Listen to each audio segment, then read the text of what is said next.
어떤 부자 청년이 예수님에게 여쭈었습니다. 선생님, 무슨 선한 일을 해야 그래야 제가 영생을 얻을 수 있습니까? 이렇게 여쭈자 예수님께서 계명을 다 지켜라 이렇게 말씀하셨습니다.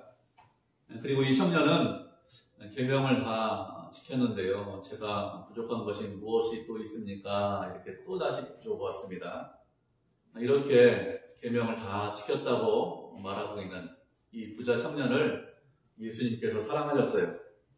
그래서 말씀하시기를 내가 부족한 것이 한 가지가 있는데 그런데 내 소유, 내가 부자니까 소유를 다 팔아서 가난한 사람에게 나눠주고 그리고 나를 따라라 이렇게 말씀하셨습니다. 이 말씀을 들은 부자 청년은 재물이 많이 있어서 근심하면서 예수님을 떠났습니다. 이렇게 부자 청년이 예수님을 떠나자 예수님께서 말씀하시기를 부자가 천국에 들어가기 어렵다 이렇게 말씀하셨습니다. 얼마나 어려운가 하면 낙타가 바늘기로 들어가는 것이 부자가 천국에 들어가는 것보다 쉽다 이렇게 말씀하셨습니다. 이 청년이 예수님께 여쭤볼 때 무엇이라고 여쭤보았습니까? 무슨 선한 일을 해야 영생을 얻을 수 있습니까? 이렇게 여쭤보았어요. 예수님의 대답은 무엇이죠? 부자는 하나님의 나라에 들어갈 수 없다. 이것이 예수님의 대답입니다. 예수님은 영생과 하나님의 나라를 동일하게 사용을 하고 있습니다. 영생을 소유한다. 우리가 보통 이렇게 이야기하는데 영생을 소유한다는 것이 무슨 뜻일까요? 영생을 소유한다는 것은 다른 말로 하면 천국에 들어간다. 하나님 나라에 들어간다. 이것이 영생을 소유한다. 이런 뜻입니다. 우리가 천국에 대해서 하나님 나라에 대해서 생각할 때 어떻게 생각하는가 하면 죽어서 가는 곳이다. 이렇게 생각합니다. 물론 죽어서 가야 돼요. 죽어서 가는 곳이 천국이 맞습니다. 그런데 하나님의 나라, 천국은 꼭 죽어야만 가는 나라이냐? 그렇지 않습니다. 지금 살아있는 동안에 우리가 하나님의 나라에 들어가서 천국 백성으로 서야 합니다. 다시 말하면 지금 영생을 소유를 해야 된다는 것이죠. 나중에 죽어서 소유하는 것이 아니라 지금 소유를 하고 계셔야 됩니다. 예수님께서 공생애를 시작하시면서 하신 말씀이 무엇이죠? 회개하라, 천국이 가까이 왔다 이렇게 말씀하셨습니다. 이렇게 선포하시면서 공생애를 시작하셨어요. 무슨 뜻이죠? 회개하라, 지금까지 가던 길에서 돌이켜라, 그리고 천국에 지금 들어와라 이런 뜻입니다. 하나님의 나라가 이 땅에 이미 임했기 때문에 그 나라에 들어와서 천국 백성으로 살라는 것입니다. 예수님께서 이 땅에 오심으로 인해서 하나님의 나라가 이 땅에 이미 임했습니다. 그래서 그 나라에 들어오라 이런 뜻이죠. 물론 천국은 우리가 죽은 이후에 가는 곳이 천국이 맞습니다. 그런데 예수님께서 말씀하신 것은 살아있는 동안에 우리가 이 땅에 있는 동안에 하나님의 나라에 들어와서 하나님 나라 백성으로 살라 이렇게 말씀하신 거예요. 그러면 우리가 어떻게 하면 천국에 들어갈 수 있을까요? 천국에 들어가야 되는 거 아닙니까? 어떻게 하면 들어갈 수 있습니까? 우리가 말씀을 한 구절 살펴보도록 하겠습니다. 요한복음 3장 1절부터 6절까지입니다. 요한복음 3장 1절부터 6절까지.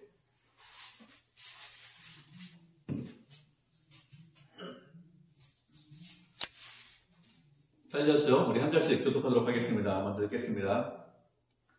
그런데 바리새인 중에 니고데모라 하는 사람이 있으니 유대인의 지도자라. 그가 예수께 와서 이르되 라비여, 우리가 당신은 하나님께로부터 오신 생지가 우리는 함께 하시지 아니하시면 당신이 하시는 이 기적을 아무도 할 수 없으시니이다.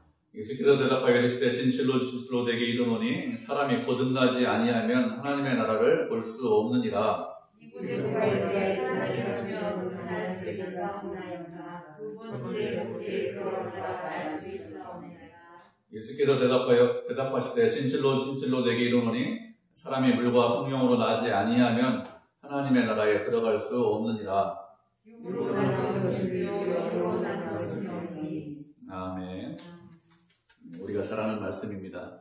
니고데모가 예수님을 찾아왔죠. 이 니고데모는 유대인의 관원이라고 했습니다. 사내들인 공회원이다 이런 뜻인데 지금 말로 하면 국회의원 정도 되는 것입니다. 이 관원이 예수님에 대한 소문을 듣고 밤에 찾아왔습니다. 예수님, 제가 예수님 당신을 살펴보니까 분명히 당신은 하나님께로부터 오신 분입니다. 하나님께서 당신을 보내셨습니다. 이렇게 하면서 찾아왔습니다. 예수님의 말씀을 듣고 그리고 그가 행하신, 예수님께서 행하신 이적과 표적 이런 것들을 살펴보니까 사람으로서는 도저히 할 수 없는 하나님께서 보내신 분이다라는 것을 깨닫고 이렇게 말을 했습니다. 그런 니고데모에게, 밤에 찾아온 니고데모에게 예수님께서는 무엇이라고 말씀하십니까? 3절을 보면 사람이 거듭나지 아니하면 하나님의 나라를 볼 수 없다 이렇게 말씀하셨습니다. 거듭난다는 것은 다시 태어난다 이런 뜻입니다. 두 번 태어난다 이런 뜻이니까 니고데모가 그 말을 듣고 어떻게 두 번 태어날 수 있습니까? 늙었는데 어떻게 어머니 뱃속에 또 들어갔다가 또 나올 수 있습니까? 이렇게 여쭤보았습니다. 다시 태어난다 예수님께서 말씀하셨기 때문에 엄마 뱃속에, 어머니 뱃속에 또 들어갔다 나온다 이렇게 생각을 하는 것이죠. 그러자 다시 태어나는 것에 대해서 예수님께서 말씀해 주셨습니다. 물과 성령으로 나지 아니하면 하나님의 나라에 들어갈 수 없다 이렇게 말씀하셨습니다. 두 번 태어난다는 것이 무슨 뜻이냐? 한 번 태어나는 것은 자연적으로 부모로부터 출생하는 것이 처음 태어나는 것이고, 두 번째 태어나는 것은 물과 성령으로 태어나는 것입니다. 물로 태어난다는 것은 물로 깨끗하게 한다. 회개하고 돌이켜서 깨끗하게 물이 씻는다 이렇게 우리가 손도 씻고 세수도 하고 물로 다 하지 않습니까? 회개한다 이런 의미고, 그리고 성령으로 태어난다는 것은 영적으로 태어난다 이런 뜻입니다. 성령을 통해서 새로운 생명을 얻는 것, 그것이 영적으로 태어나는 것입니다. 그렇게 회개하고 성령으로 태어난 사람, 그 사람만 하나님 나라에 들어갈 수 있습니다. 그렇지 않으면 하나님의 나라에 들어가지 못하죠. 예수님을 통해서 성령을 받으면 그 사람은 하나님의 나라에 들어와서 하나님의 나라를 경험하는 것입니다. 하나님의 은혜와 사랑을 경험하고 하나님의 통치에 순종하면서 이렇게 하는 것이 하나님의 나라구나, 이것이 하나님의 통치구나, 이것을 경험할 수 있습니다. 천국은 죽어야만 가는 곳이다 이렇게 생각하면 그것은 잘못된 생각이죠. 죽어서 가는 것이 맞지만, 그렇지만 지금 이 땅에 있으면서 하나님의 나라를 경험을 하셔야 됩니다. 물론 모든 것을 다 경험할 수 있다 이런 뜻이 아니에요. 예수님께서 이 땅에 다시 오시면 우리는 완전한 천국을 경험할 수 있습니다. 그때는 우리가 지금 경험하는 천국보다는 훨씬 더 좋아요. 그렇지만 지금도 경험을 할 수 있습니다. 아주 약간 조금 경험하는데 세상과 전혀 다른 하나님 우리의 기쁨과 즐거움을 주시는 그런 나라, 그 나라를 지금 이 땅에서 경험을 하셔야 됩니다. 예수님께서 부자가 천국에 들어가기 어렵다 이렇게 말씀하셨는데, 얼마나 어려운가 하면 낙타가 바늘귀로 들어가는 것이 쉽다 이렇게 말씀하셨습니다. 이 말씀에 대해서 제자들이 놀라면서 예수님께 여쭈어보았습니다. 그러면 누가 천국에 들어갈 수 있습니까? 이렇게 여쭈어보았죠. 이렇게 여쭤본 이유가 무엇이냐? 부자가 천국에 들어가기 어렵기 때문에, 부자가 천국에 들어가지 못한다 이렇게 말씀하셨기 때문에 이렇게 여쭈어본 것입니다. 그러면 이 말씀은 반대로 가난한 사람이면 천국에 들어갈 수 있다 이런 말씀일까요? 그런 말씀은 아닙니다. 부자가 천국에 들어가지 못한다 이 말씀이지, 그 반대의 말씀대로 가난하면 천국에 들어갈 수 있다 이런 뜻이 아닙니다. 낙타가 바늘귀로 들어가지 못하죠. 그럼 낙타 아닌 다른 것은 바늘귀로 들어갈 수 있습니까? 개나 고양이는 바늘귀로 들어갈 수 있다 이런 뜻인가요? 그런 뜻은 아니겠죠. 개나 고양이 이런 것도 못 들어가고, 더 작은 쥐나 생쥐 이런 것도 아무것도 천국에 들어가지 못합니다. 바늘귀로 들어가지 못하죠. 이 땅에서 지혜와 지식이 충만하면, 많이 배우고 똑똑하면, 그러면 그 사람이 천국에 들어갈 수 있을까요? 이 세상에서 선행을 많이 했습니다. 그 사람 참 착한 사람이야.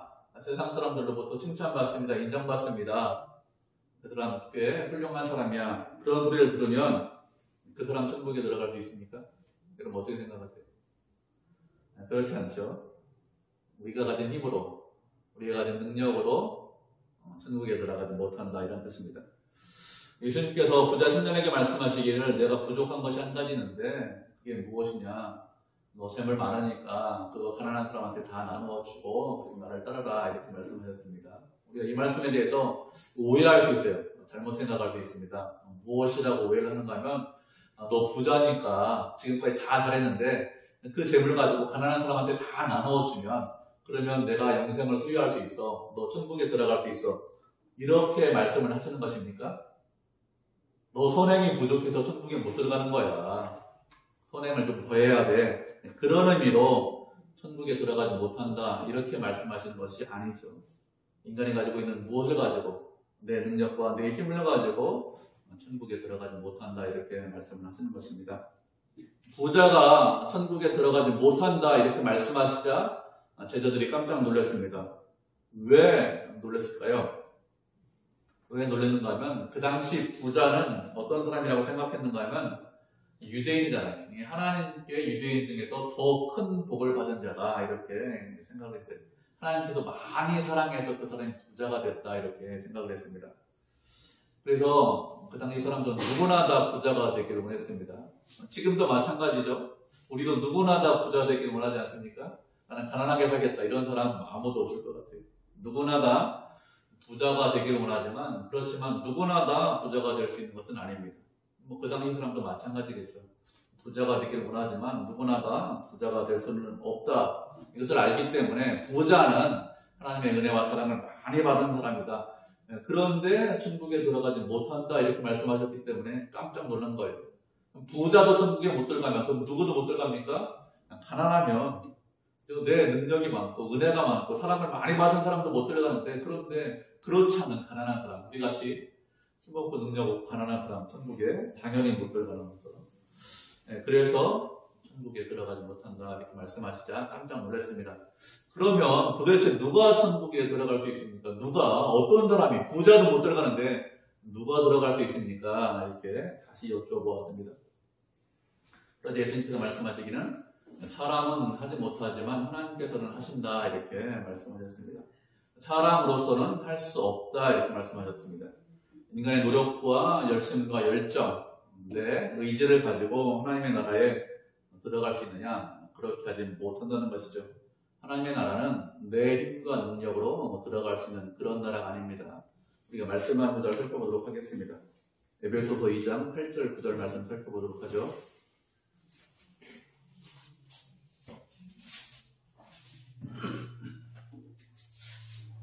에베소서 2장 8절 9절입니다. 잘 아는 말씀이에요. 도전이니까 우리 한 목소리로 같이 읽겠습니다. 시작.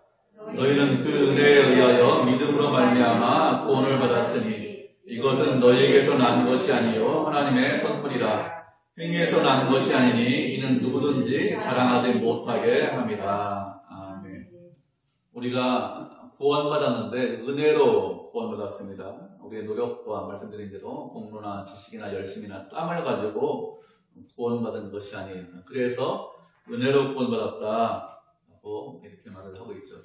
우리가 노력한 것이 없는데 아무런 대가 없이 그냥 받았기 때문에 은혜로 받았다고 하는 것입니다. 은혜로 받았다는 것을 다른 말로 하면 믿음으로 구원받았다 이렇게 말을 하고 있습니다. 은혜로 구원받았다는 말과 믿음으로 구원받았다는 말은 동일한 말입니다. 믿음으로 구원받았다는 것은 내가 믿었기 때문에 믿는 것이 조건이 되어서 그래서 구원받았다 이런 의미가 아닙니다. 아니라고 했어요. 내가 믿었기 때문에 다른 사람은 안 믿었는데 그래 나는 믿었잖아 그래서 나 구원받은 거야 이렇게 되면 뭐 어떻게 되는 거죠? 내가 믿는 행위를 했기 때문에 구원받았다 이렇게 되는 것입니다. 그렇게 되면 어떻게 되죠? 행위로 구원받았다 이렇게 되는 것입니다. 그런데 구원은 행위로 받는 것이 아니다 분명히 말씀을 드렸잖아요. 그래서 인간으로서는 할 수 없다 이렇게 말씀하셨습니다. 이렇게 믿음으로 구원받았다 이렇게 말할 때 믿음은 무엇이냐? 행위의 반대를 믿음이다 이렇게 생각하시면 됩니다. 그래서 하나님은 계속 말씀하실 때 구원은 은혜다, 하나님의 선물이다 이렇게 생각을 보통 이야기를 하죠. 선물이다 이렇게 말씀하셨습니다. 어떤 사람이 선물 줬어요. 그럼 내가 그냥 받잖아요. 그런 식으로 하나님께 선물 주셨는데 내가 그냥 받았다, 구원 받았다 이렇게 생각을 하시면 됩니다. 그러면 그 사람이 구원받았는데 구원받은 것을 어떻게 알 수 있을까요? 그 사람이 구원받은 것을 알 수 있는 것은 그 사람이 이렇게 고백하면 나는 주님을 믿습니다 이렇게 고백하면 그 사람은 구원받은 것이죠. 다시 말하면 나의 하나님입니다. 주님은 나의 주님입니다. 이렇게 고백하는 사람, 그 사람이 구원받은 사람입니다. 그러면 어떤 사람이 예수님을 나의 주님, 나의 하나님으로 고백할 수 있습니까? 그 사람은 구원받은 사람만 그렇게 고백할 수 있어요. 구원받지 않은 사람이 그런 고백을 할 수 있느냐? 그런 고백을 할 수 없습니다. 구원받기 전에는 생명이 없기 때문에 예수님을 나의 주님, 나의 하나님으로 고백할 수 없죠. 그 사람은 죄와 허물로 죽은 사람입니다. 생명이 없는 사람입니다. 생명이 없는 사람은 그런 고백을 하지 못합니다. 생명이 없다는 것은, 죽었다는 것은 아무런 감각이 없다는 거예요. 영적으로 아무런 감각이 없는 사람입니다. 영적으로 아무런 감각이 없는 사람이기 때문에 그런 고백을 하지 못합니다. 죽은 사람에 대해서 성경에서 다른 표현으로 무엇이라고 표현하는가 하면 눈이 멀었다 이렇게 표현을 합니다. 죽었습니다. 눈이 멀었습니다. 눈 먼 사람 앞을 보지 못하는데 그 사람이 앞을 볼 수 있을까요? 그런 사람은 앞을 보지 못합니다. 죽은 사람은 예수님을 나의 주님, 나의 하나님으로 고백을 하지 못하죠. 어떤 사람이 고백할 수 있습니까? 나의 주님, 나의 하나님으로 고백할 수 있는 사람은 그 사람은 살아있는 사람이 그렇게 고백을 할 수 있죠. 생명 있는 사람이 고백할 수 있습니다. 다시 말하면 구원받은 사람이 그렇게 고백할 수 있습니다. 좀 어려운데요. 쉽게 예를 들면 이렇게 생각하시면 됩니다. 지금은 아이를 낳을 때 그렇게 하지 않는다고 해요. 지금은 아이를 낳을 때 젊은 사람들이 아이 아빠도 이렇게 들어가서 같이 아이를 낳는다고 합니다. 그렇지만 제가 젊을 때는 같이 아이를 낳지 않았습니다. 이 산모만 분만실에 들어가서 아이를 낳습니다. 아버지는 어떻게 아이를 낳는 것을 알 수 있습니까? 바깥에서 기다리고 있다가 애가 울면 아이가 태어났다 이렇게 알고 있죠. 아이 낳구나, 무사하구나 이렇게 합니다. 그러면 그 아이가 울어야 태어난 것입니까? 아니면 태어나야 우는 것일까요? 무엇이 먼저죠? 태어나야 우는 것입니다. 그죠? 태어나는 것이 먼저죠. 그런데 바깥에 있는 부모는, 아버지는 어떻게 알죠? 울어야 태어난 것을 압니다. 그죠? 울어야 태어난 것이 아니에요.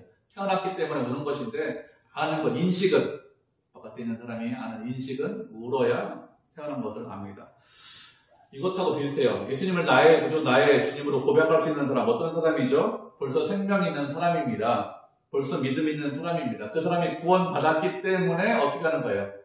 주님을 나의 주님, 나의 하나님으로 고백하는 것이지, 나의 주님, 나의 하나님으로 고백했기 때문에 그 사람이 생명이 있는 것이 아니에요. 무슨 뜻인지 아시죠? 무슨 뜻인지 이해를 하셔야 됩니다.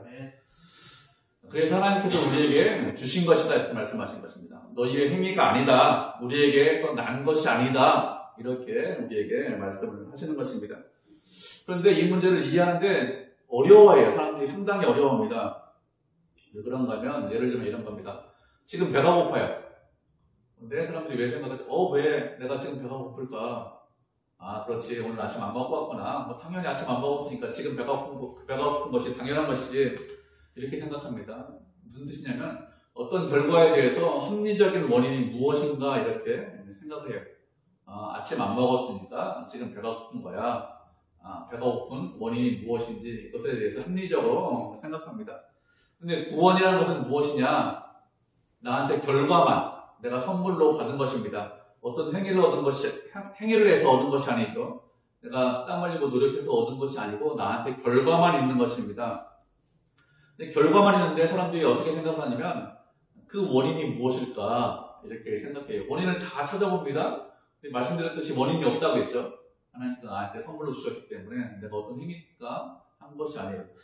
그래 원인이 없어. 원인을 찾을 수 없어. 이렇게 하면 좋은데 거기서 끝나는 것이 아니라 원인이 없으면 어떻게 하죠? 사람들이 원인을 만들어요.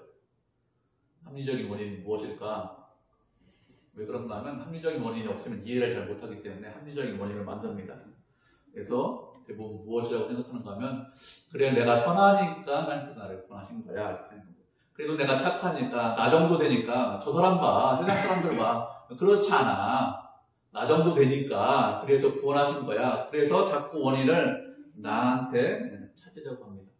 그래서 내 열심과 내 열정 때문에 구원하신 거야 이렇게 생각하는 거예요. 합리적인 원인을 나한테 찾으려고 그렇게 해서 그렇습니다.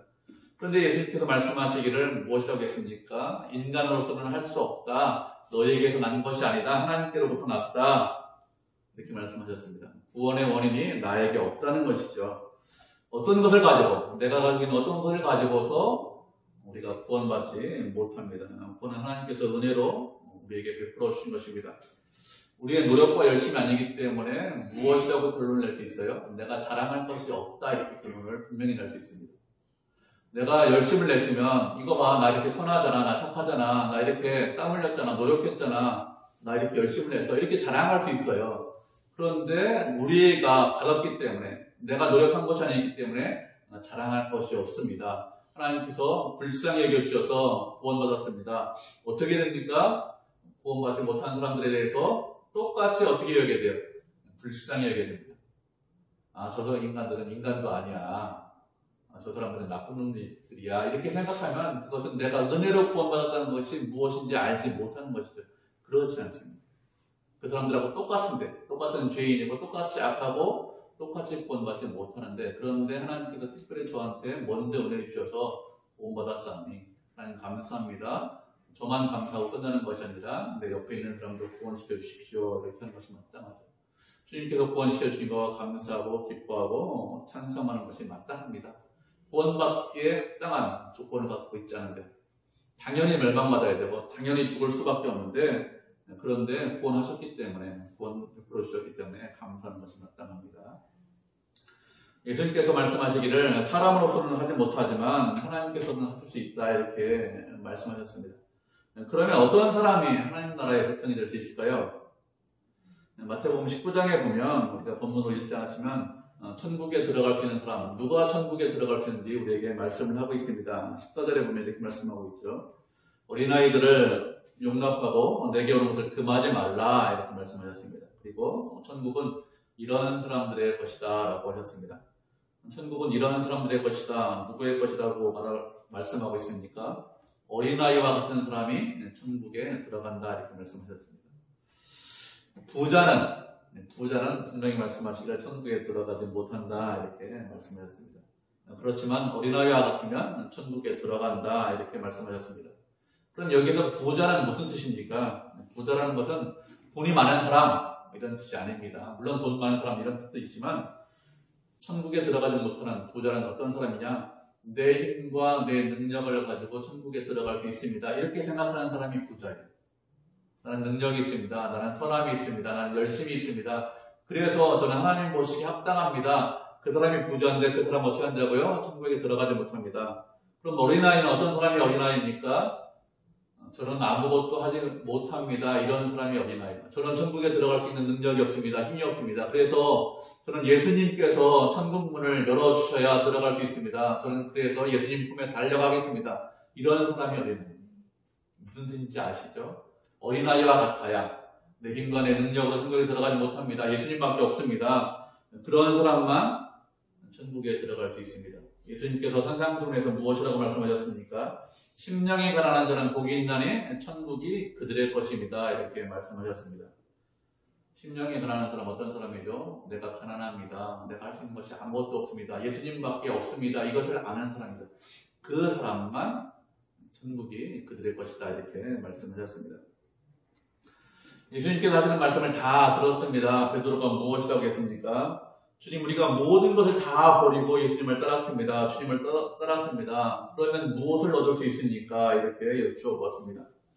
부자 청년에게 나를 따르라 이렇게 말씀하셨는데, 그런데 부자 청년은 재물이 많아서 근심하면서 예수님을 떠났습니다. 그런데 제자들은 그렇게 하지 않았어요. 모든 것을 다 버리고 예수님의 부르심에 응답했습니다. 그물과 배를 버리고 부모님을 그냥 두고 예수님을 따랐습니다.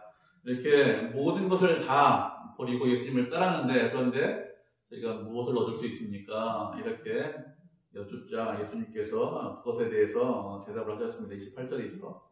세상이 새롭게 되어서 인자가 자기의 영광의 보좌에 앉을 때 나를 따르는 너희도 12보좌에 앉아서 이스라엘 12지파를 다스릴 것이다. 이렇게 말씀하셨습니다. 무슨 말씀이죠? 예수님을 믿고 따르면 상이 있다. 이렇게 말씀하셨습니다. 어떤 상이죠? 영원한 상, 변하지 않는 상, 그것을 예수님께서 주시겠다. 이렇게 말씀하셨습니다. 예수님을 믿고 따르면 영원한 상을 주십니다. 분명히 우리에게 상을 주신다고 말씀하셨습니다. 그런데 문제가 무엇이냐? 문제가 예수님을 믿고 따르는데 이 상 받기를 원하는데 어디서 받기를 원하죠? 우리가? 이 땅에서 이 상을 받기를 원한다는 것이 문제입니다. 이것 때문에 많은 사람들이 고민해요. 낙심합니다. 실망합니다. 하나님, 제가 하나님을 이 땅에서 열심히 믿습니다. 예수님을 사랑합니다. 그래도 나름대로 제가 기도하고 그리고 또 열심히 말씀도 읽고 하나님의 말씀대로 살려고 노력을 하고 있습니다. 그런데 내가 당하는 현실은 무척 어렵고 힘듭니다. 왜 이렇게 제가 사는 현실이 어렵고 힘듭니까? 이렇게 하면서 낙심하고 실망하죠. 그러면서 생각하기를 내가 무슨 죄를 졌나? 내가 무슨 잘못을 했나? 무엇 때문에 그런가? 내가 무엇이 부족한가? 이렇게 실망하죠. 많은 사람이 겉으로는 그렇게 하지 않지만 속으로는 낙심하고 실망해서 어떻게 합니까? 교회를 떠나지는 못해요. 교회에 오긴 옵니다. 왜 그러냐면 예수님께 받은 은혜, 하나님께 받은 은혜가 있기 때문에 차마 하나님 안 계십니다. 이렇게는 못하는 거 다 알고 있죠, 우리가. 그런데 와서 예배 드리는데 어떻게 예배 드리죠? 그냥 예배만 드립니다. 하나님께서 우리에게 원하시는 것은 영과 진리로, 기쁨과 감사와 즐거움으로, 진정과 신령한 마음과 진정으로 감사의 마음으로 예배 드리길 원하는데 그렇게 예배 드리는 것은 안 되는 거예요. 우리가 예배 드리면서 기쁨과 감사가 넘칩니까? 그렇지 않죠. 할 수 없어서 하나님 제가 주일날 어떻게 왔습니다. 이렇게 하면서 예배 드립니다. 왜 그럴까요? 왜 그렇죠? 낙심하고 실망해서 그렇습니다. 세상에서 살기 어려운데 왜 이렇게 어렵습니까? 제가 무엇을 잘못했습니까? 저 하나님 사랑한다니까요. 하나님께 저 은혜 주신 거 알고 있는데 왜 이렇게 어렵습니까? 이렇게 하면서 우리의 마음 가운데 낙심이 있고 실망이 있기 때문에 그렇습니다. 예수님께서 우리에게 원하시는 것이 무엇일까요? 예수님께서 우리에게 원하시는 것은 새로운 사람이 되기를 원하십니다. 예수님을 믿었기 때문에 과거의 사람이 아니라 새로운 사람이 되기를 원하시죠. 우리가 말씀한 구절 살펴보도록 하겠습니다. 에베소서 4장 23절 말씀 살펴보도록 하죠. 에베소서 4장 23절입니다. 8절이죠.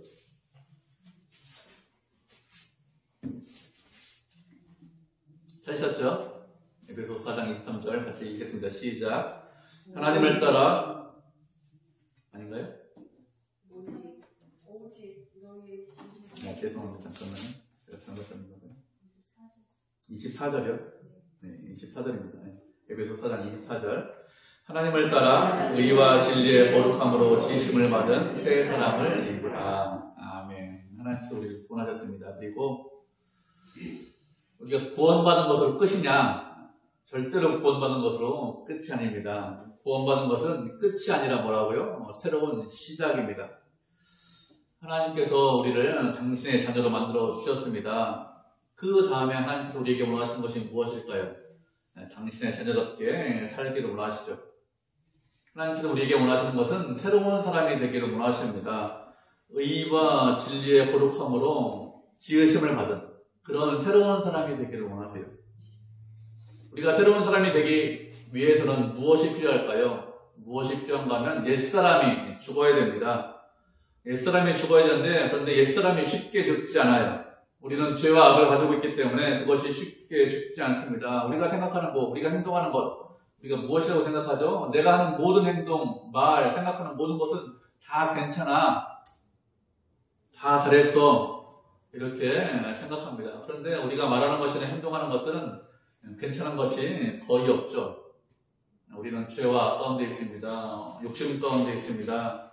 우리의 욕심과 욕망이 우리 안에 똘똘 뭉쳐 있습니다. 그런데 이런 자아가 깨져야 되거든요. 깨져야 하나님의 말씀이 들어가고 깨져야 하나님의 사람이 됩니다. 옛사람으로 되지 않고 새 사람이 되는 것이죠. 하나님께서 그것을 깨뜨리십니다. 어떻게 깨뜨리시죠? 고난과 어려움으로 깨뜨리십니다. 그래서 우리의 인생 가운데 고난과 어려움이 있는 것입니다. 우리가 악해서 죄를 져서 그 형벌로 고난과 어려움이 있지만 그것보다 훨씬 더 많은 것이 무엇이냐? 새 사람으로 만들기 위해서 우리가 옛 것을 버리지 못하기 때문에 그래서 고난과 어려움을 우리에게 허락을 하시는 것입니다. 우리에게 고난과 어려움이 없으면 우리의 악한 본성이 변하지 않죠. 악한 자아가 그대로 살아있습니다. 그렇게 사는 것이 아니라 주님을 위해서 살라고 주를 위해서 살라고 이런 고난과 어려움을 허락하시는 것입니다. 거룩한 사람이 되라고 그렇게 고난과 어려움을 허락을 하시는 것입니다. 그래도 이해를 해도 사람들이 무엇이라고 하죠? 현실에 와서는 하나님 어렵습니다. 힘듭니다. 그러면서 많은 사람들이 원하는, 우리가 원하는 것이 무엇이죠? 세상에서 성공하기를 원합니다. 세상에서 성공하면 그러면 고난이 없겠지, 어려움이 없겠지 이렇게 생각합니다.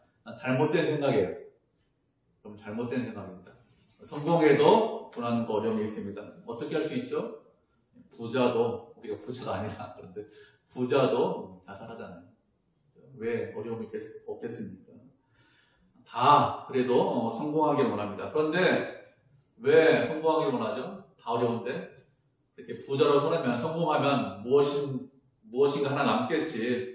명예가 남든지 물질이 남든지 무엇인가 남겠지. 그렇게 무엇인가 남으면 그나마 내 인생에 위안이 된다. 이렇게 생각해서 성공하기를 원합니다. 그런데 하나님께서 우리에게 원하시는 것은 그것이 아니에요. 하나님께서 우리에게 원하시는 것은 무엇이죠? 무엇을 남기는 것이 아니라 하나님 저는 하나님밖에 없습니다. 저는 하나님만 바라보고 의지합니다. 제 소망은 하나님밖에 없습니다. 이걸 원하십니다. 그런데 우리는 그건 버려두고 하나님은 다 버려두고 하나님께서 주시는 복만, 하나님 성복을 원합니다. 하나님께서 복을 주셔야 됩니다. 그게 아니라니까요. 누구를 원하신다고요? 하나님 자신을 주시기를 원하십니다. 그래서 거룩한 사람으로 하나님 믿는 백성으로 만들기를 원하십니다. 그런데 우리는 어떻게 합니까? 하나님 자신은 받지 않고 자꾸 성공적으로 하나님께서 주시는 복 쪽으로 우리의 눈을 가고 있죠. 그런 눈을 돌리는 가장 좋은 방법이 무엇이죠? 세상에서 고난과 어려움을 허락을 하시는 것입니다. 사실 성공하지 못하게 하시는 것이죠. 사도 바울이 무엇이라고 했습니까? 나는 비천에 처할 줄도 알고 풍부에 처할 줄도 아는 일체의 비결을 배웠다 이렇게 말씀을 하고 있습니다. 그렇게 고백했죠. 그 고백이 우리의 고백이 되길 바랍니다. 내가 가난하든지 부자든지 하나님 저는 주님밖에 없습니다. 일체의 비결을 배웠습니다. 하나님밖에 없습니다. 이렇게 고백하기를 원하세요. 그래서 가난도 허락하시고 부유함도 허락을 하시는 것입니다. 주님밖에 없다는 것을 깨닫게 하시기 위해서 그렇죠. 하나님께서 우리에게 원하시는 것이 무엇인지 아셔야 됩니다. 하나님의 뜻이 어디 있는지, 나에게 원하는 삶이 무엇인지 자꾸 생각하시고 아시고 고민하셔야 됩니다. 하나님께서 우리에게 가장 좋은 것을, 가장 선한 것을 허락하십니다. 하나님은 우리를 사랑하십니다. 그래서 가장 좋은 길로 인도하십니다. 선한 길로 인도하세요. 그런데 그 길이 항상 평탄한 길이다 이렇게 말씀하시지 않았죠. 우리에게 말씀하시기를 사망의 음침한 골짜기를 다닐 수 있다 이렇게 분명히 말씀하셨습니다. 그렇지만 우리가 두려워하거나 낙심하지 않습니다. 왜요? 하나님께서 우리를 인도하시기 때문에, 하나님께서 우리의 목자가 되시기 때문에 그렇습니다. 그 길을 통과해야 그래야 주님을 기뻐하는 사람이 됩니다. 그 길을 통과해야 그래야 주님에게만 소망을 두는 사람이 됩니다. 여러분 우리가 부자면 여기 앉아 있겠습니까? 다 해변 가가지고 별장 져놓고 거기 앉아있겠죠. 하나님께서 우리를 사랑하셔서 여기 있게 하시는 것입니다. 여러분 하나님께서 우리를 위하세요. 정말로 부자가 되면 제가 정말로 부자가 되면 제가 목회하겠습니까? 저 목회 안 한다니까. 다 마찬가지. 인간은 다 누구나 똑같습니다. 그렇습니다. 그래서 주님과 동행하시기를 원합니다. 주님과 함께 하시기를 원합니다. 주님께 순종하면, 말씀에 순종하면, 그러면 우리에게 좋은 것을 허락하십니다. 우리에게 선한 것을 허락하십니다. 그 하나님을 믿고 날마다 주님을 따라가고 날마다 주님과 동행해서 주님께 영광 돌리는 믿음의 성도, 은혜의 성도가 되시기를 주님의 이름으로 축복을 드립니다.